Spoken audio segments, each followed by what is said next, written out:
We do a little bit of a Monday night puzzle run here. I'll try to think out loud as much as I can. In case you're watching this, one of my friends trying to learn or something from me, a very average, low-rated kind of player.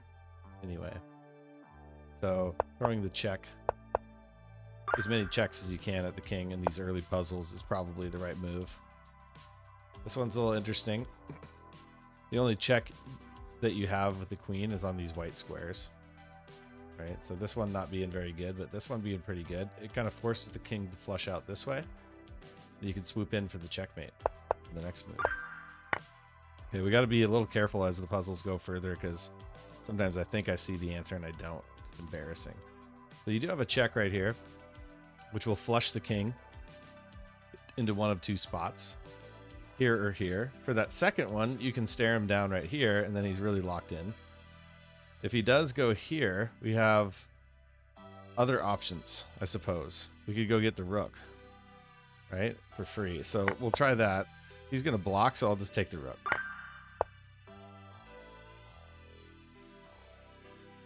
All right, puzzle number 4 here. Let's see how long we can go. So I think what you can do on this one is you get this interesting check right here. He's going to be walled off from going anywhere back here. And he's also going to be walled off from going here. So really all he can do is go up to one of these two squares. What you're going to be able to do on the next turn is come here to capture the pawn that will check the king. And then you can force a queen trade. And then these pawns are free running. Right, kind of like a subtle puzzle. But I think that's going to be the solution. It didn't go all the way to its conclusion, but I think that was what you're supposed to notice. What do you think? Puzzle number 5.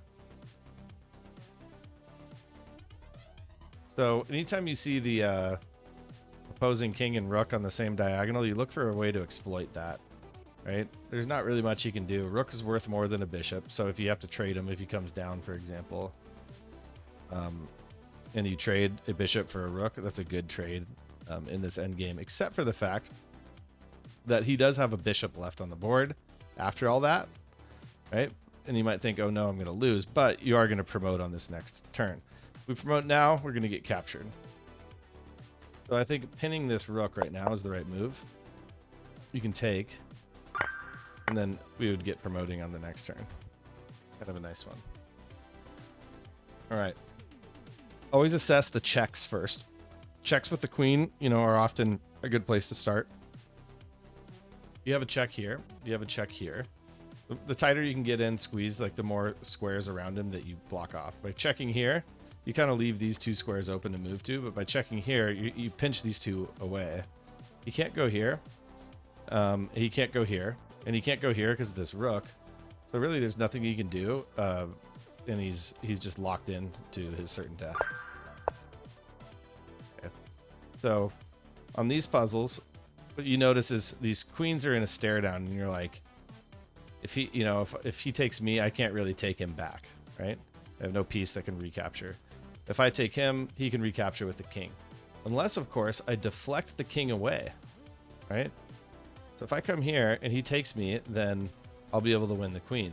And what if he doesn't take me, though, right? What if I come here and he goes, I don't want to lose my queen, I'm going to step up. In that case, you can just you can win the rook, and this king will be on this square right here. And the queen won't be able to recapture the rook, right? So he's just going to go that way. I think that's even worse for him. So he was kind of dead either way. All right. So one thing I noticed when this knight penetrates this deep into enemy territory is that this is an often really good checkmating square. If it weren't for this knight, we would have a checkmate with the queen right here. Now, wouldn't it be nice if we could get rid of this knight? Okay, so we could capture this knight with check. So he has two choices. He can either, I guess he has a couple of choices. He could move here, or he could move here to capture my knight, or he could capture here. Either way, any of those 3 moves that he has in response are going to be checkmate on the next turn. So I take the knight, and then I deliver checkmate. Okay, they're going to start getting harder, and I'm not going to see the solution very quickly. I'm going to assess the checks with the queen. This check kind of jumps out at me, right? Because He can't go to either one of these 3 squares. If he goes to this one, he'd be captured by the bishop, so he can't go anywhere. The only choice he has is to block. And by blocking there, I have full support to swoop in for the checkmate on the next move. Okay. Next. All right, so queen. I always like to look at queen checks in puzzles. Like, queen moves are really powerful. So by throwing this check, you're going to get captured immediately. Is there any way we could punish that? I mean, now the rooks are staring at each other. It looks a little bit dicey going that way. Am I neglecting any other queen checks? I don't think I am. So here's another check we could be interested in, is taking with the rook. And you do throw away the rook in the process. You would recapture, and we would not recapture with the knight, but we would re-look at this check with the queen, who was only going to get captured by this pawn in the first place. Right? So him taking back is actually really bad. It's checkmate on the next move. So you have to like anticipate what else he could do. He could come down here, but that's not going to fix his problem, is it? Right? So capturing this pawn, who's like a really big defender of this big weak square here on h3, is going to be critical to getting this puzzle right. And then we swoop in here for the final blow. Okay. Queen and king on the same diagonal just jumps out to me. All right, now we could trade queens. That's like fine and dandy and everything. But getting this bishop involved seems kind of interesting to me. Right? He then cannot take my queen because that would reveal a check on his king. He can't do that. So I guess the best thing he can do is capture me here, and then I could just recapture with the queen, and I've lost a bishop and he's lost a queen. Right? If he doesn't capture with the queen, well, then I'm just going to capture his queen on the next move. It can't get out of the way of my bishop. Right? So I guess that's his only choice. Okay, 11 puzzles in. All right, so the first check of the queen that jumps out at me is this one. And what's kind of nice about it is that you're kind of double attacking this bishop in the process. Is there anything he can do to get his bishop out of trouble and get a check at the same time? I'm looking. Well, I suppose he has this knight move, right? He can get out of check and he can protect his bishop, sort of. Because if I recapture, then the knight would no longer be pinned. So I can't do that. So if he comes here with the knight, well, then I suppose I'll just take with my knight then. Right? So I think this is pretty darn good. Right? Or he can go there with the pawn. In which case, I think I'm happy to just take the bishop. Okay. This check seems really good until you realize that the rook is just going to follow the queen there and kill her. Right? This check throws away the queen. We would get 2 pieces in the process. And, you know, in a pinch, that's like, okay, if you lose a queen and you get a rook and a bishop in compensation, that's not like the worst thing in the world. But we need to look for another check. This bishop check is pretty good because what it's going to do is it's going to pull the king over by 1 square. After which we can come down with the bishop and lock the king into a corner forever. I think that's the only play he has, right? Actually, he comes here. Yeah, I think this is it. Let's go here. And then let's grab checkmate. Okay, puzzle number 14 coming up. So queen checks I see, just assessing them, just doing due diligence. This check, not really good because I throw away the queen. I get the rook, but the king kind of shuffles out of danger and it's just not a good situation. By checking over here, that's even worse. I just give away the queen at, you know, with no compensation at all. So looking at pieces, other pieces, I have a check with the rook here that would pull the pawn off. And what's interesting about that is that this queen could come all the way back to this square on h4 and check the king. And notice that the pawn is defending this square and the king can't step forward, nor can any piece block. So checking with the rook here, really deadly because where's the king going to go? Nobody can block and he can't move anywhere. All right. This square looks pretty weak. Whenever your knight is up there, you always look for like attacking the squares that the knight has control of. So looking at this, we do have this, which would be a double attack on the knight and on the king. So with this move, we would win a knight, most likely. I don't see how he could get out of check and get his knight out of trouble at the same time. In the meantime, we just want to make sure that like any follow-up is assessed here. So I'd probably grab the knight. So I'm almost certain this is the move, but like, is there another move after this? Well, I don't think so, because there's so much defense on this square. I don't think the knight can come in and deliver a check. I think what I'm supposed to do is just grab this piece and then grab the knight. Let's find out. Yeah. Okay. All right. So I'm kind of looking at this knight being able to maybe step on this queen a little bit. So there's actually a really bad news for the black king here, because I can actually force the king to step onto a square that is also going to be attacked by this knight, right? These two squares would attack both the queen if the king ended up here or here, would attack both the queen and the king at the same time. So by moving this rook up here and throwing him in the garbage can, I actually set up a fork between the queen and the king. The other option he has is to step up by one, and then he walks into the same trap, and it's even worse. So I'm going to pull the king onto that fork square and grab the queen in the process. One sec.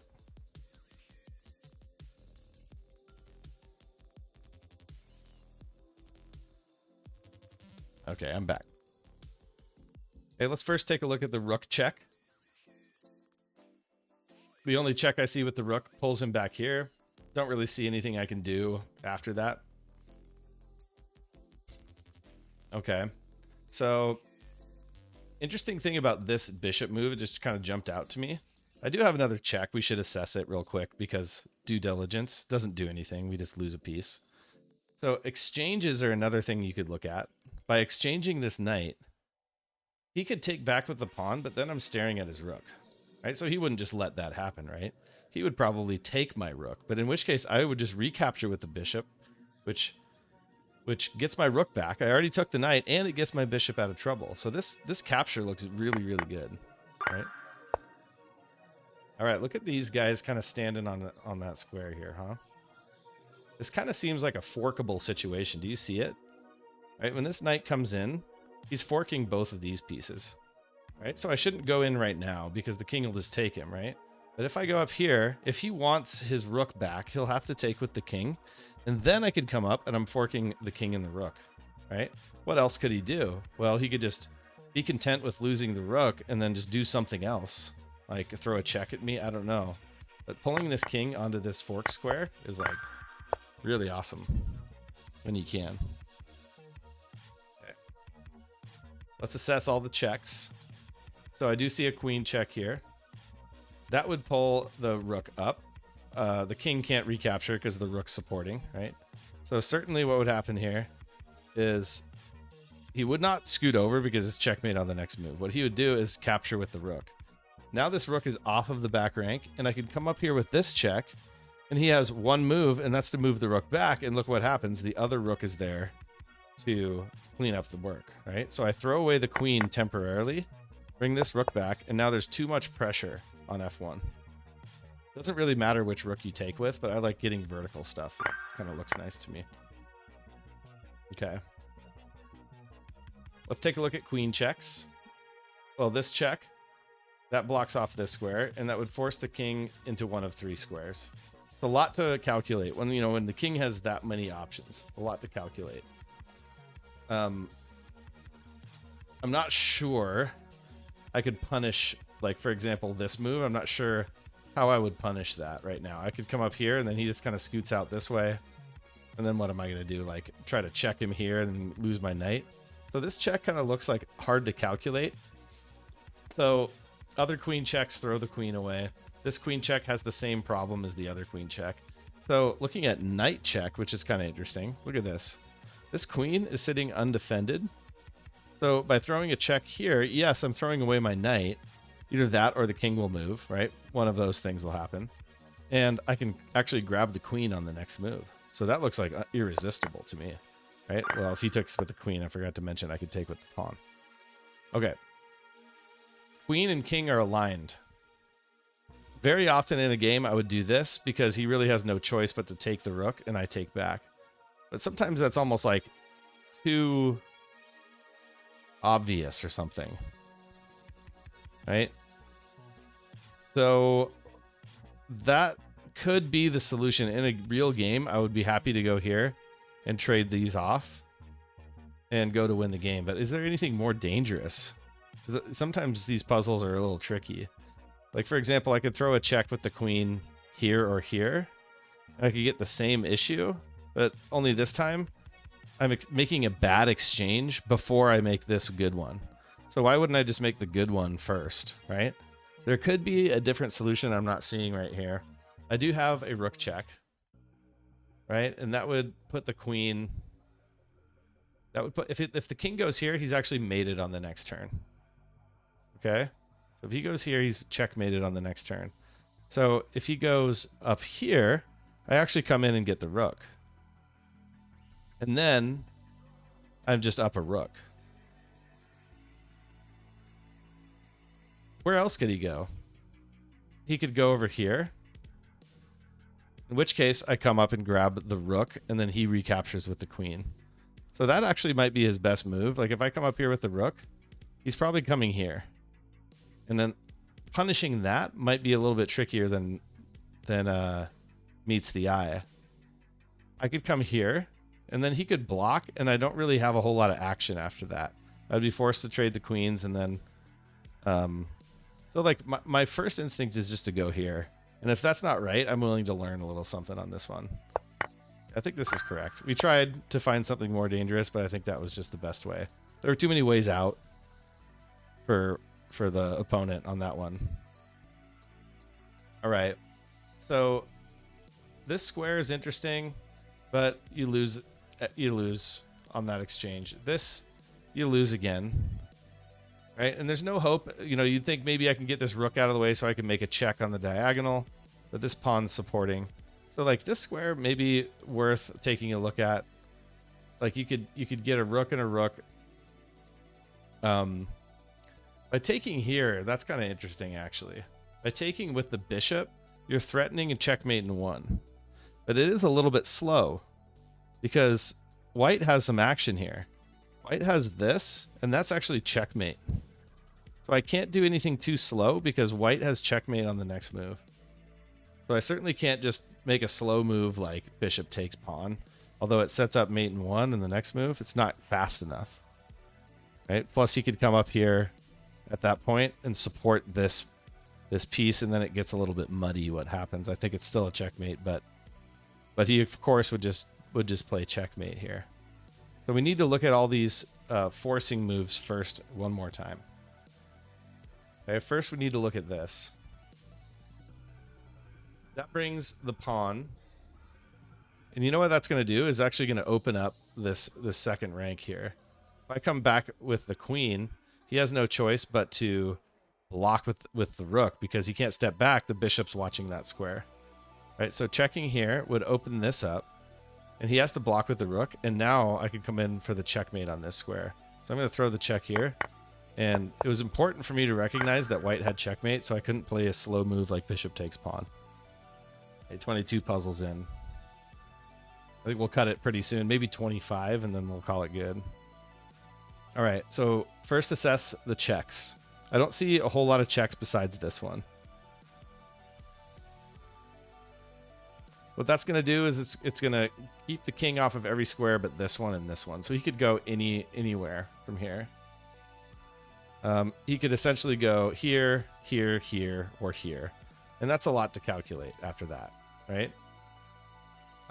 The idea here is that it would be really nice to pull the king away from this piece, right? So I could go capture it, and then it's just that this last defender here is just really pesky. So taking a look at other options, taking right now would make a rook come capture, and then if I recapture, he wins 2 rooks and I win a rook and a bishop, and that's not good for me. But taking right away doesn't feel great. What other options do we have? So let's look at this check one more time. He's probably going to go here so that he can stay on this bishop, right? That's almost certainly what he would do, or else I win the bishop. So it kind of forces him there. What kind of action do I have then?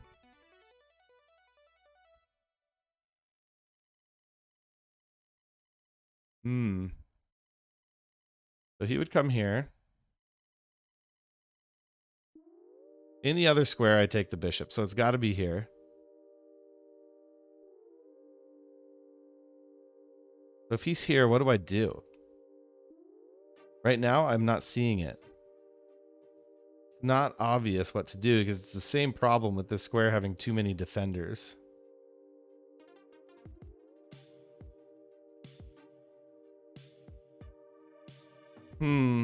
So checking here, I mean, I could go and trade rooks at that point.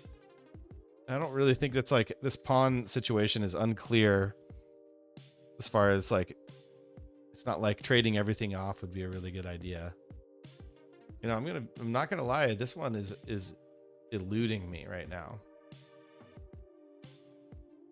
Putting pressure on that bishop is interesting. If he captures, I capture, or let's say he captures, I come up here.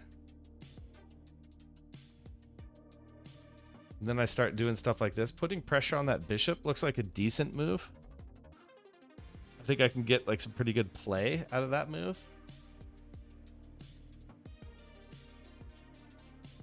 But you know what? Perhaps I do, actually. I force him onto this square, and then I come back and put pressure on the bishop. And now I have 3 attackers on that square. Then it's here, correct? Yeah, that was actually a tough one. All right, so I think actually I'm going to call it there at the Michael Jordan mark, and hopefully that was instructive. Maybe we'll pick this one up later, but a couple of responsibilities to cater to here. Happy chess, and I'll see you next time. I hope that was meaningful content for you. All right, talk to you next time.